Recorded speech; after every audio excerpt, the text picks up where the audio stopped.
surprisingly, it is not always the case. Why? Because we are living in the world where there is so much trouble. Nobody is exempted or free from suffering. Does anybody here who never suffers at all? I'm sure lahat po tayo nakaranas ng suffering in some degree. Do you agree with that?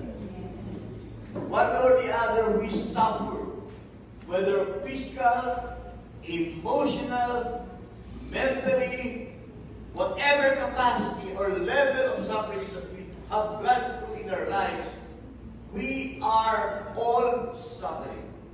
But it says, in this world, you will have trouble. But the only compensation that we can receive from the passage is, behold, I overcame the world. Yes, we will suffer. Yes, we are going to be in pain in this life. But at the same time, Jesus promised that we are going to overcome the world. There's a possibility for us to overcome whatever struggle, trials, troubles, temptations, I may say, that we are undergoing in this life. We are going to overcome those. Are you glad that we can overcome all the troubles in life?